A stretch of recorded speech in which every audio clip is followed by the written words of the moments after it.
Olá, aqui é Carlos Gasparotto, diretamente de Birigui, a cidade pérola da noroeste do estado de São Paulo.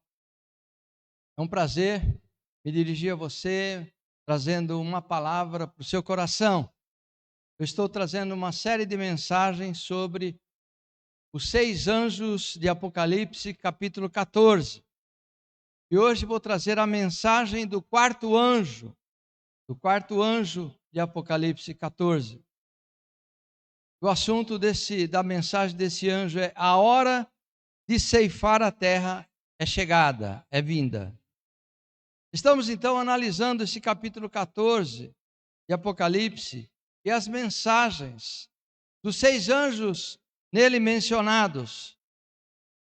A mensagem do primeiro anjo, nos versos 6 a 7, fala de um anjo voando pelos céus, portando o evangelho eterno, proclamando a todos os povos durante o período chamado da grande tribulação. O anjo clamava para todos temerem a Deus, dando-lhe glória, porque era chegada a hora do seu juízo. Explicamos que não era realmente um anjo que proclamava, mas eram cristãos remanescentes, porque anjo não tem a função de pregar o evangelho. E a hora do juízo era a grande tribulação, onde estavam todos aqueles que rejeitaram a Cristo como Senhor e os judeus que rejeitaram seu Messias. Já a mensagem do segundo anjo, no verso 8, diz: Caiu Babilônia, aquela grande cidade, que a todas as nações deu a beber do vinho da ira da sua prostituição. Nessa mensagem, explicamos que a Babilônia que caiu era a cidade de Jerusalém, e o vinho da sua prostituição é a falsa doutrina que dominaria o mundo por meio de um sistema econômico, político e religioso, que se assemelharia à antiga Babilônia dos caldeus. Depois, passamos aos versos 9 a 14, onde se encontra a mensagem do terceiro anjo, que menciona a adoração da imagem e do sinal da besta. Quanto ao número 666, que é o número da besta, eu expliquei que o 6 é o número do homem, porque Adão foi criado no 6º dia, e ele deveria trabalhar 6 dias e descansar no 7º. O número 6, por isso, é um número imperfeito, ao contrário do número de Deus, que é o número 7, o número completo da perfeição. Portanto, os 3 números 6, que compõem o número 666, é uma trindade da imperfeição maligna, composta do dragão na pessoa do anticristo, da besta e do falso profeta.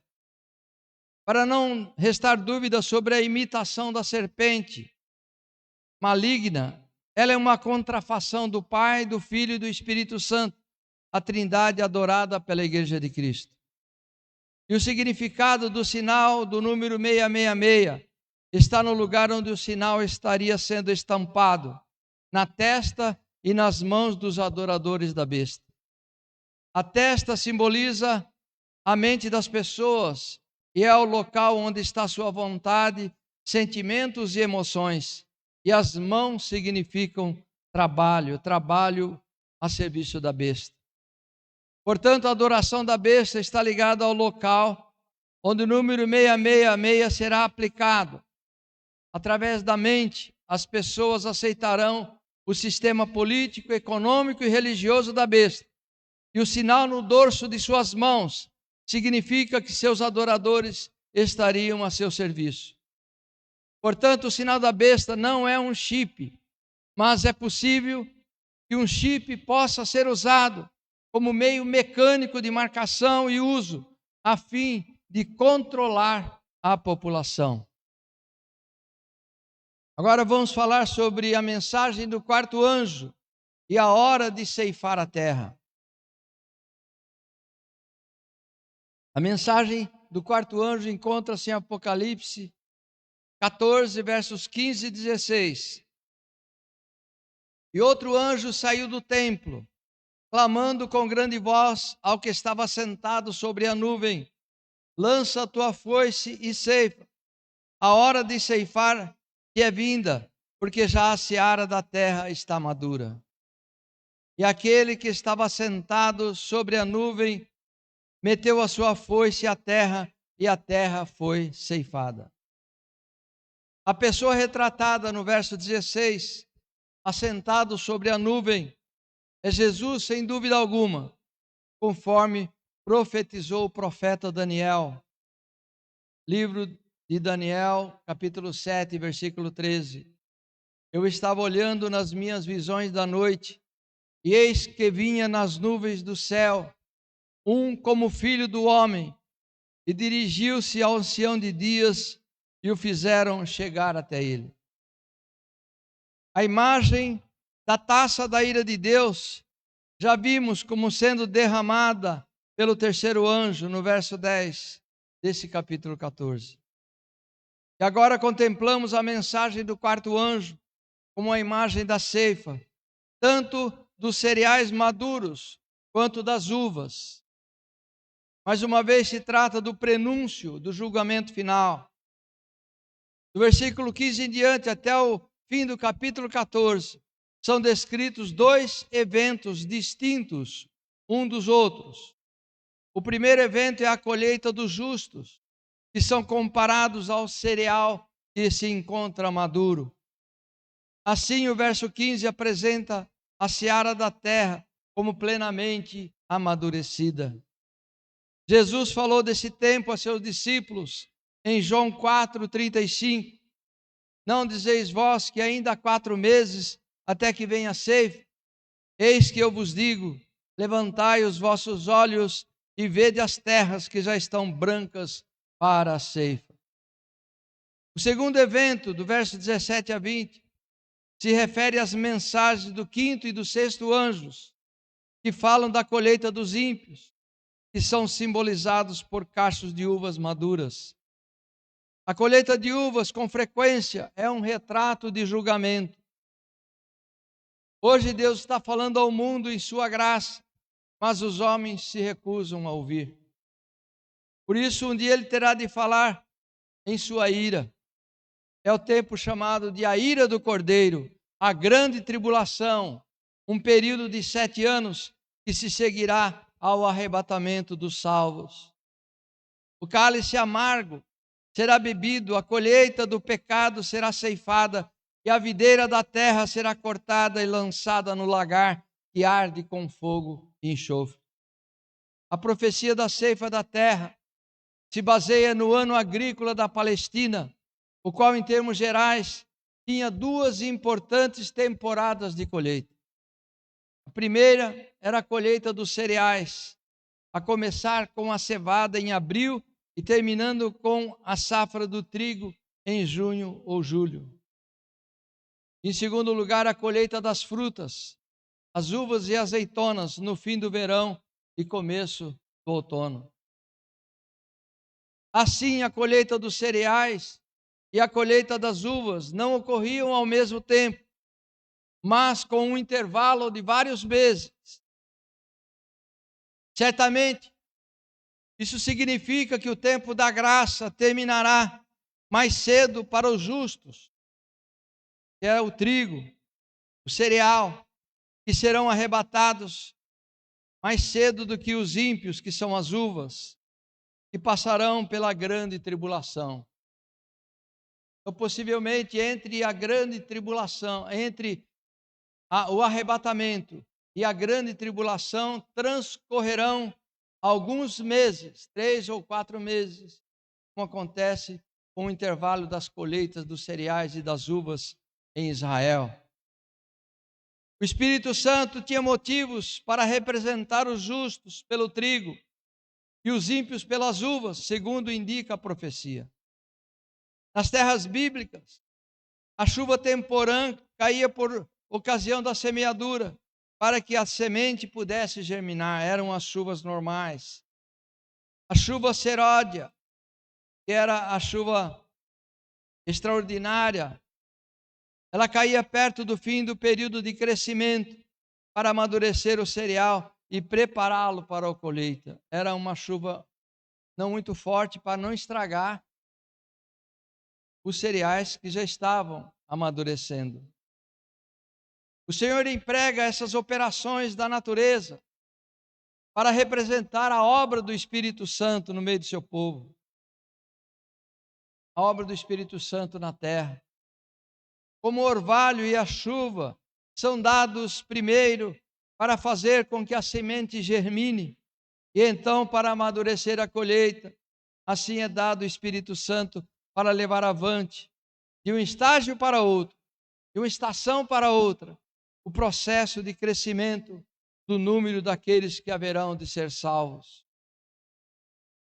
O amadurecimento do grão representa o término do trabalho da graça de Deus no coração e na alma daqueles que irão crer em Cristo.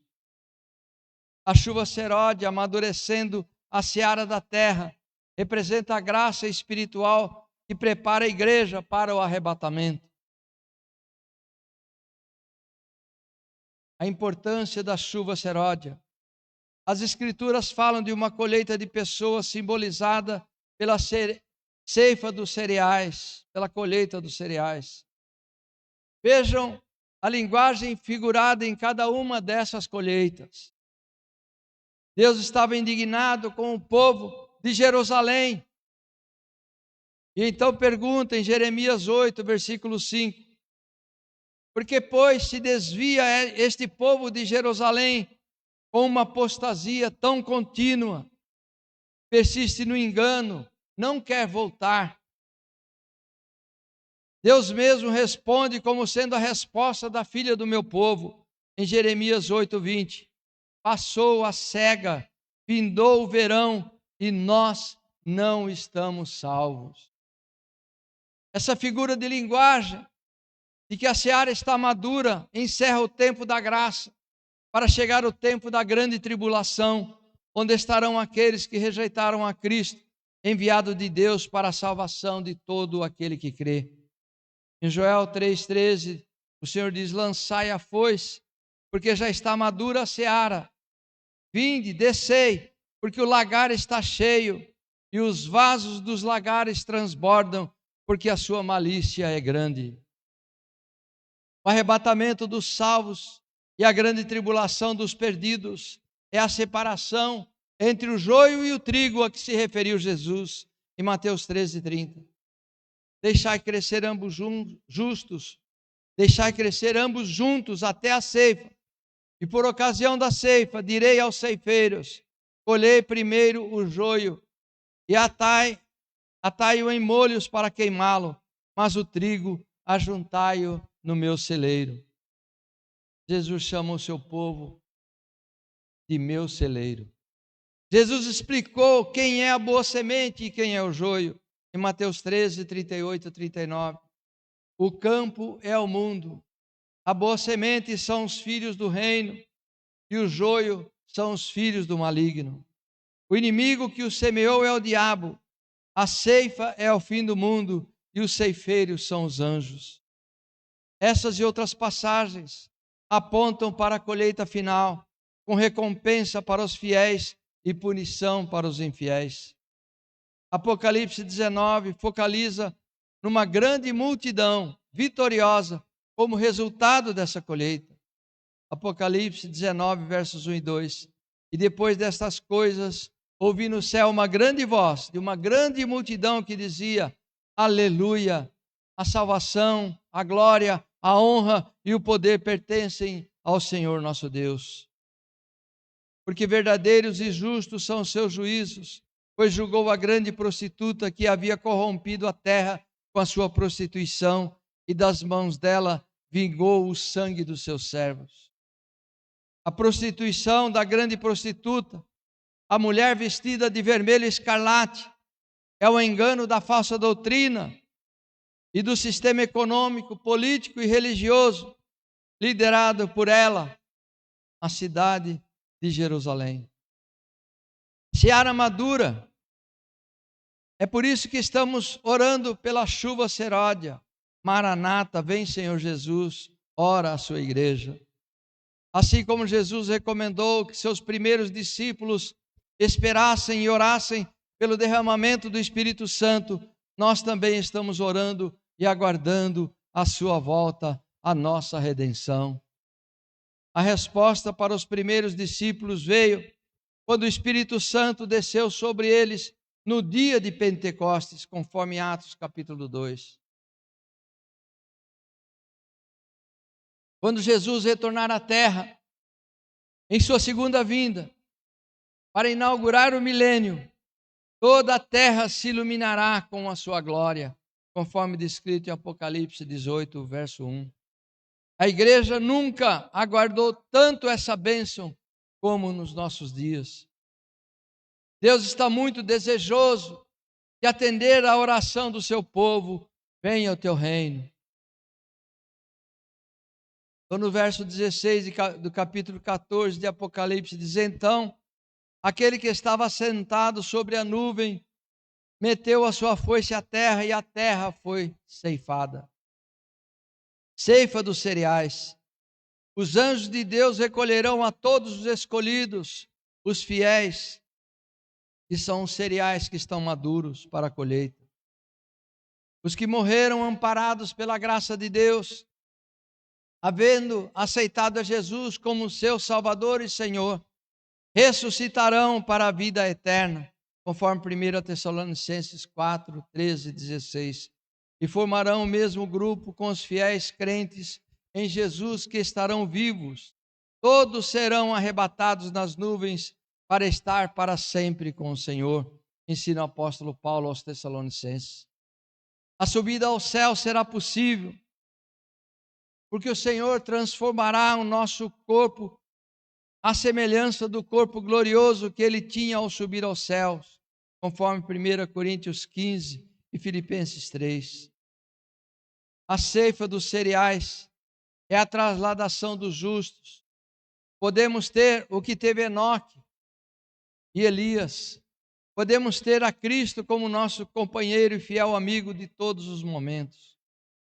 Enoque andou com Deus e, quando assaltado pela tentação, ele podia conversar com Deus a respeito disso.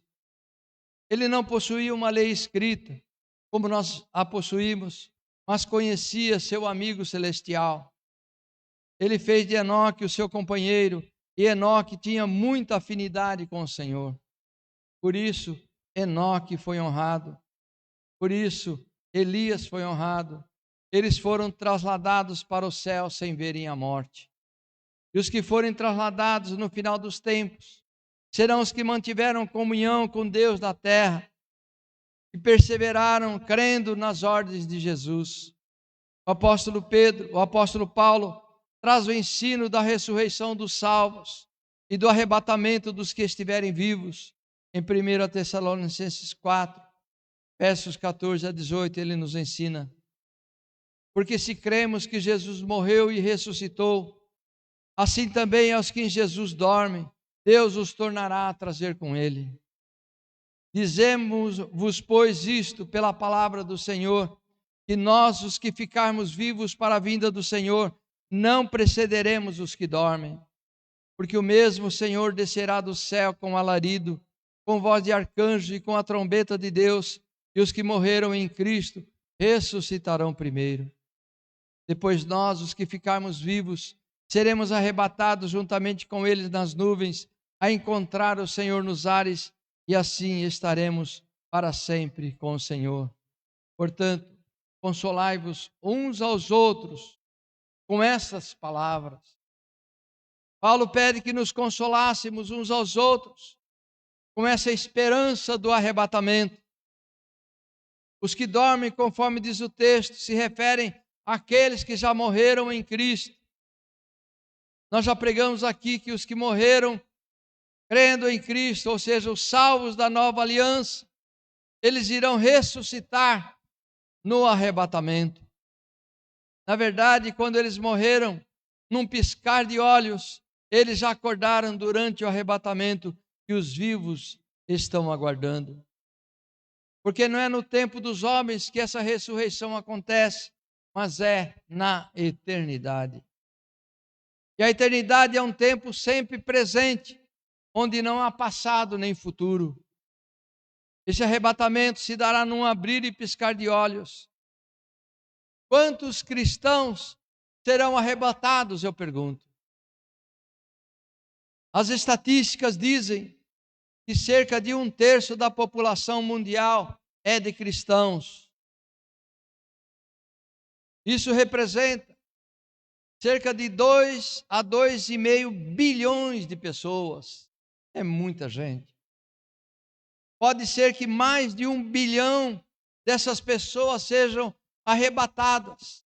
Se a cada 2 crentes, um deles, de todas as igrejas cristãs, forem arrebatados. Você pode imaginar a grande confusão que vai acontecer nesta terra se apenas 50% dos cristãos forem arrebatados. Já imaginaram a grande confusão que vai acontecer durante e após o arrebatamento? Na verdade, o arrebatamento será uma catástrofe de nível estratosférico. O arrebatamento dos cristãos será a maior tragédia humana que esta terra estará vivendo, e será seguida de outra grande tragédia, que será a grande tribulação, onde metade do planeta perderá sua vida. Serão 2 grandes tragédias que estão para acontecer em breve. Acidentes de nível continental atingirão toda a superfície do planeta Terra. Carros e ônibus se colidirão ou cairão em abismos. Navios e aviões sem pilotos afundando ou caindo aos milhares. Possíveis incêndios também acontecerão e milhares ou milhões irão morrer de acidentes. Toda a mídia, TV, jornais, internet ficarão confusas e chocadas, atribuindo o sumiço desses cristãos arrebatados a seres extraterrestres e a discos voadores que teriam abduzido a milhões ou até a bilhão ou bilhões de pessoas. Por outro lado, nós ficaremos imaginando qual é o tipo de sentimento que teremos quando formos arrebatados das nuvens. Essa terra ficará mais pobre quando a igreja for embora. Que tipo de sentimentos nós, que seremos arrebatados, passaremos durante esse processo rápido? Nós perguntamos. Na verdade, esse sentimento será de muita alegria e contentamento. Nada que nos cause qualquer dor ou qualquer medo, porque Deus faz tudo perfeito e o arrebatamento é obra de suas mãos. Assim como Elias, Enoque e Cristo subiram ao céu, assim também nós seremos arrebatados. Ninguém sabe quando acontecerá, mas será nos últimos tempos. Na verdade, não falta nenhuma condição para acontecer o arrebatamento, porque os sinais dados por Jesus em Mateus 24 e em Lucas 21, chamados de mini apocalipse, se referem aos judeus e não à igreja. Quando se fala em arrebatamento, não se procure sinais,